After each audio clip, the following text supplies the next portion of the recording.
Hello, my most amazing artist. Today we are going to be working with earthenware clay. Earthenware clay comes from the earth. It's mined from the earth, and then those are made into dry ingredients, which then we add water to, and we put in a clay mixer.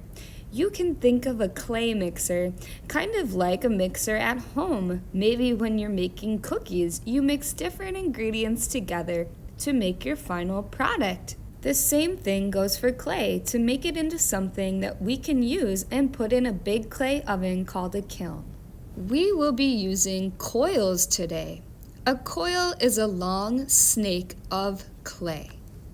We're going to start by making coils. Grab just one small piece of your chunk of clay, squish it into a fat caterpillar shape, and roll it towards you. Use the palms of your hands starting at the middle and then going towards the outside. That's what's going to make it longer. If you have any bigger spots in your coil, just focus on those to roll that section out. Then you can smooth any cracks that you see in your coil. Your coil should be about a finger width all the way across. You can experiment with any type of coil that you would like. When we create our project, we are going to fill this circle template. So you can use any types of coils that you would like to fill in your template. I want you to practice making a design. Then you're going to scratch and attach any separate pieces together. You'll scratch one way and then scratch another way with your wooden stick on both pieces. Then you're going to join them together using just a little bit of water on your fingertip. This is like the glue of clay. It helps things stick together. Once you get closer to the edge, you might think about adding some kind of a border to your piece. Remember to scratch and attach with your wooden stick tool and a little bit of water. The edge of your clay piece could be wiggly wobbly, or it could be straight. I want mine to be a little more straight, so I'm adding just a plain old coil to the outside around my design. You are going to try your best to push it a little bit together as you add things.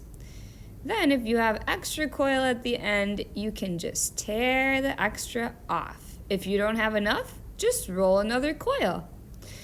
Then you're going to smooth it together on one side.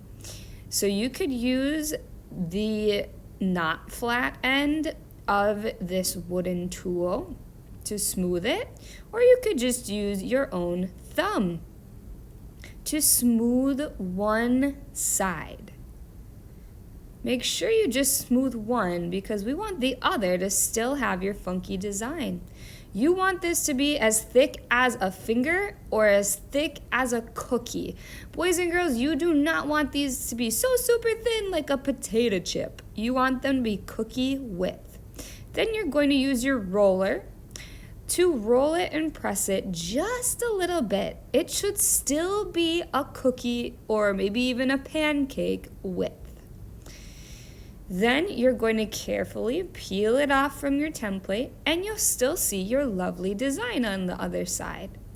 You can choose if you want that design to be the inside of your bowl or your dish or the outside. I want mine to be the outside so the inside is smooth. Then you're going to spin and press. When you spin and press, be really gentle with your clay. Then if you have any irregularities, you can just cut them off a little bit. So if you want it to be a little straighter, that is what you would do. Then you could leave it as it is, and that's just fine. Or you could put a couple of feet on the bottom of your pot. You could scratch and attach a few clay balls at the bottom of your bowl. Then you want to make sure your clay pot is level.